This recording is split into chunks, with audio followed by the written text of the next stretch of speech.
nome do Pai, do Filho e do Espírito Santo. Amém. Amém. Cristo nasceu. Glorificai. Cristo nascido. Glorificado. Queridos amados cristãos ortodoxos, Feliz Natal a todos vós que estão aqui reunidos hoje em peso para esta maravilhosa noite, onde em Belém de Judá, naquela cidade não menor entre as demais cidades dos clãs de Israel, foi digna de ser aquela que receberia o próprio Deus, nascido de uma virgem numa gruta, deitado num presépio, visitado por magos que vieram de longe, da Pérsia, da Etiópia, da Índia, assim como também pastores, aquele que escolheu nascer não em palácios ou tampouco nos meios das trombetas do mundo, sendo anunciado às nações como um grande rei, um imperador, ou um príncipe, um poderoso, mas na calada da noite, a terra ofereceu uma gruta, o céu uma estrela, os pastores seus louvores, os magos, ouro, incenso e mirra, e nós, a natureza humana, a humanidade, oferecemos uma virgem, como cantamos várias vezes de ontem para hoje. E nessa noite de hoje, a grande pergunta é: por que será que Deus escolheu encarnar para a nossa salvação? Muitas coisas poderíamos falar na noite de hoje, nessa maravilhosa noite onde nós acabamos de ganhar o maior dos presentes, que foi o próprio corpo e sangue de nosso Senhor e Salvador Jesus Cristo. Que grande alegria ver todas as pessoas comungando, todas em peso. Podemos contar aqui 1, 2, 3, 4, 5, 6, 7, 8, 9, 10, 11, 12, 13, 14, 15, sei lá quantos mais que já não consigo avistar. Para os tempos de hoje, isso é um grande milagre. Para o século XXI, onde a fé ortodoxa se recolheu ao coração dos santos do deserto, é um grande milagre. E nesta noite vamos nos atentar para a seguinte reflexão: por que é que será que Deus encarnou e se fez menino? Qual é a explicação que nossos santos padres nos dão a respeito disso? Então, meus amados cristãos ortodoxos, como nós lemos no primeiro tropário das estiqueiras para as vésperas que ontem rezamos, foi dito que Deus encarnou para a nossa salvação para derrubar uma muralha intransponível que existia entre Deus e o homem até então. O que significa isso? Que desde a queda de Adão, quando no paraíso das virtudes foi plantado para nossa própria liberdade e disposição de nossa vontade, provarmos ou escolhermos se queríamos viver no amor de Deus ou não, livremente, uma vez que Deus nos criou livres do paraíso e completamente em comunhão com Ele, para que fosse cumprida a justiça no reino dos céus e no paraíso, era necessário que o homem provasse, escolhesse por ele mesmo. Não bastava Deus criar o homem no paraíso, no seu amor, na sua plenitude, na sua graça, era necessário que ele também deixasse uma maneira do homem escolher isso e provar se realmente queria ou não colocar-se no caminho do amor de Deus. E essa maneira do homem olhar em si mesmo e escolher se queria ou não, de fato, seguir o amor de Deus, foi a prova de um jejum. O mandamento de obedecer, a fim de não comer a árvore do conhecimento do bem e do mal, ao menos não antes de que Deus mandasse que estaria pronto Adão e Eva para provarem desse fruto no momento oportuno. Até então, o mandamento no qual Adão e Eva se sustentariam para provar a si mesmos se queriam ou não continuar na criação do amor de Deus, como foram criados dessa maneira original, no amor da plenitude, era justamente a questão de manterem-se ou não no jejum desta árvore. E nessa desobediência que cometeram, negando a vontade de Deus, mas estabelecendo a sua vontade de uma maneira contrária à vontade de Deus, a partir daquele então, houve entre a vontade de Deus e a vontade do homem uma muralha de separação, uma lacuna, um cosmos, um vazio enorme, intransponível, entre a vontade de Deus e a vontade do homem, que se mostraram distintas e com direções diferentes. A partir daí, então, entre a natureza humana e divina, começou a haver um abismo, uma muralha intransponível foi criado por Adão e Eva, entre a vontade de Deus e a vontade do homem, e, portanto, consequentemente, como cada vontade foi conforme a sua natureza, a natureza divina estava, portanto, agora separada da natureza humana, uma vez que a vontade divina e humana se provaram distintas. A partir do momento que nós nascemos, cada um de nós herda essa doença, essa enfermidade que nós herdamos, de nascer com uma vontade que não consegue adequar-se na harmonia com a vontade do Criador. E ademais de herdarmos essa doença e termos uma vontade doentia que não gosta de fazer a vontade do Criador, mas sim a nossa, contrária à dele, muitas vezes a vontade instigada pelo demônio, o que acontece é que adicionamos a esta muralha que herdamos os nossos próprios tijolos, um por um, aumentando em grossura e altura a distância entre a natureza divina e a nossa natureza humana, entre a vontade de Deus e a nossa vontade. Então, não importa o que Deus pôde fazer, como nós vimos no domingo da genealogia, não importa o que Deus pudesse fazer, instaurando a época dos patriarcas, dos profetas, dos sacerdotes, nada conseguiu romper esta muralha, derrubá-la, demoli-la. É por isso mesmo que, uma vez que a natureza caída de Adão, já doente nesse quesito de vontade, e uma vez que nós adicionamos mais ainda esta muralha a cada um dos nossos tijolos pessoais, e fora que o demônio, aproveitando-se disso, nos instiga mais ainda que essa natureza caída e doente, que já é por natureza doente, esteja cada vez mais distante da vontade do Criador. Ainda tem esse pequeno detalhe da intervenção demoníaca. O que aconteceu foi que não havia outro jeito.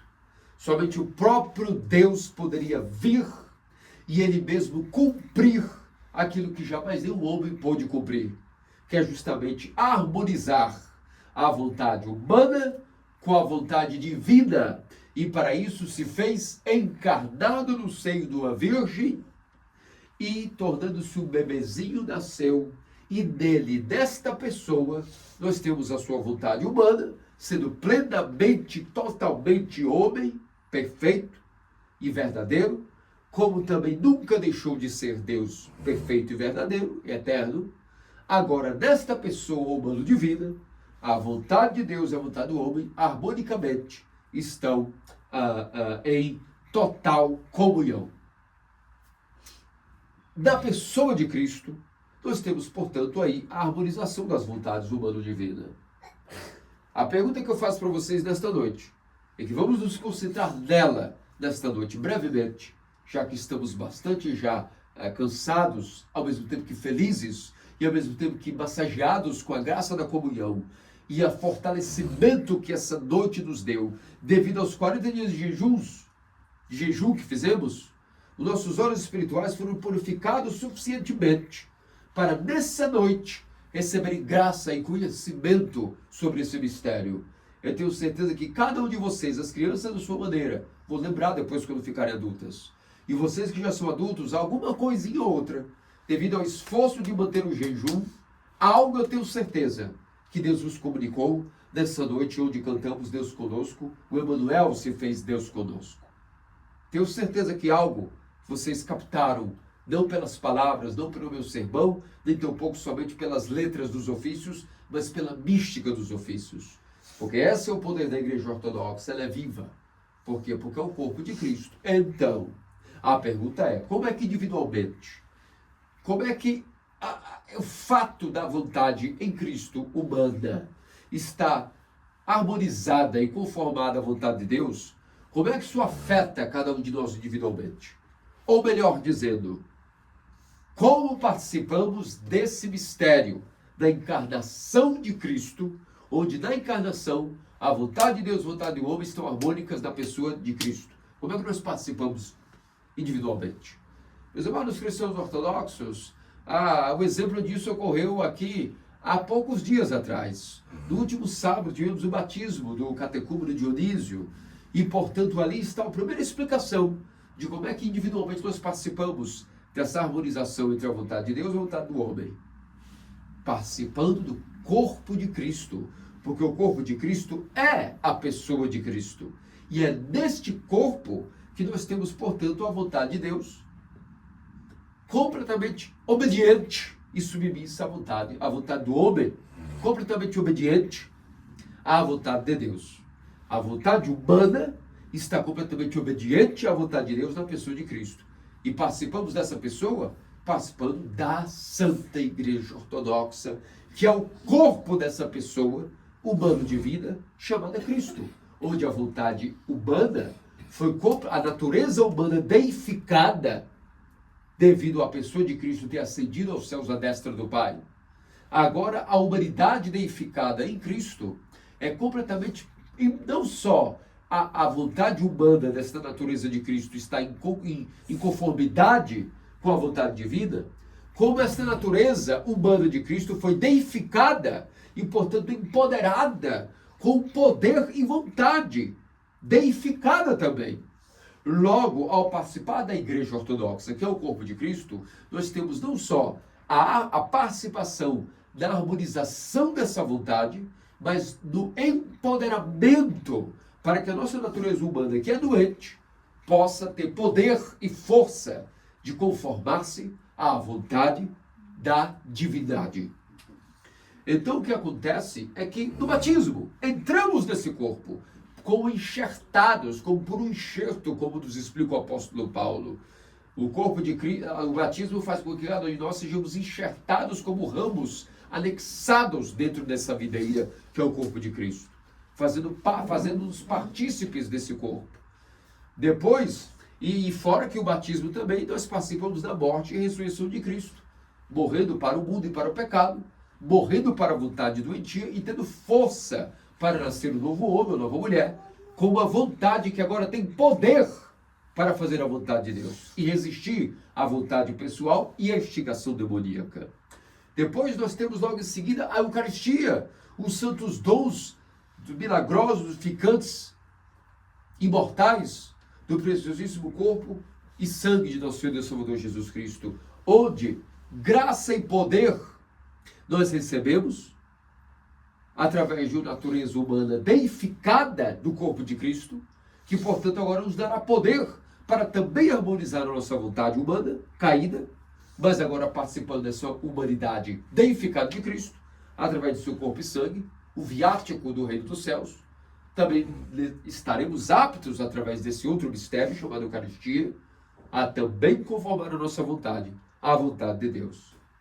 Caso alguma coisa dê errado no meio do caminho, temos a confissão, onde aí exercitamos mais ainda a terapia capaz de fazer com que a nossa vontade, pouco a pouco sendo curada na vontade, do sacramento da confissão, desse remédio, possamos ter a cura daquilo que é a doença de negar a vontade de Deus e sermos desobedientes.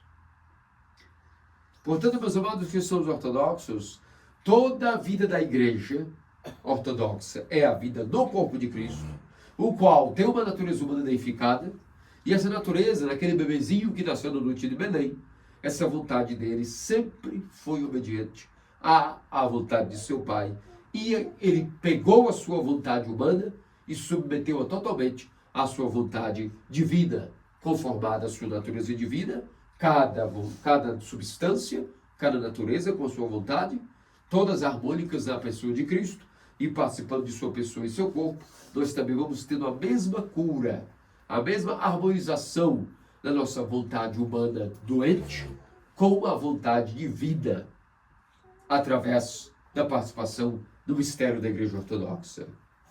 E nesta noite de hoje, portanto, o maior presente que esse bebezinho espera na manjedoura de Belém é justamente isso, meus amados cristãos ortodoxos, a nossa vontade, que voluntariamente, de todo o nosso coração, digamos, meu Salvador, com todo o meu coração. Eu nem sei como posso fazê-lo isso adequadamente, mas eu quero te oferecer, nesta noite de hoje, com todo o meu coração, ó meu Salvador, a minha vontade. Faça com ele o que me quiseres. Eu não sei nem como isso pode se dar, mas eu quero ter a intenção sincera de dar a ti, meu Salvador, de presente nesse teu aniversário, a minha vontade. Caso eu não saiba como realizar isso efetivamente, caso eu não saiba como dar esse presente a ti, ensina-me. Ensina-me, porque bendito és tu, ó Senhor, ensina-me os teus mandamentos. Bendito és tu, ó Mestre, ilumina-me com teus mandamentos. Bendito és tu, ó Santo, santifica-me com teus mandamentos. Então, esse é o presente que nosso Senhor Jesus Cristo merece, minimamente de nós, que nada podemos dar a Ele que o agrade, porque Ele é o dono de toda a criação. Que mais podemos dar a Ele? Simbolicamente, a terra ofereceu uma gruta, o céu uma estrela, os anjos seus louvores, os pastores seus hinos, e nós, a humanidade, se vamos oferecer algo, oferecemos a Virgem. Mas, na verdade, individualmente, não como humanidade, mas de maneira individual, oferecemos a nossa vontade, nosso Senhor e Deus Salvador Jesus Cristo, para que, assim como Ele triunfou com a luz que brilhou sobre as trevas da obscuridade, naquela noite maravilhosa de Belém, também que nossos corações, dessa cova chamada coração humano, essa caverna individual que cada um nós carregamos, que também a luz de Cristo, através das orações da Theotokos, que ela possa gerar e parir e dar a luz a Cristo em nossos corações, principalmente nesta noite maravilhosa, onde podemos participar do seu preciosíssimo corpo e santíssimo sangue de nosso Senhor e Deus Salvador Jesus Cristo. Feliz Natal! Feliz Navidad. Feliz Navidad! Feliz Navidad. Merry Christmas! Merry Christmas. Cristo nasceu! Glorificado. Cristo é nascido! Glorificado. Pelas orações de nossos padres, Senhor Jesus Cristo, Filho de Deus, tem piedade de nós. Amém. Amém. Glória a Deus, Deus.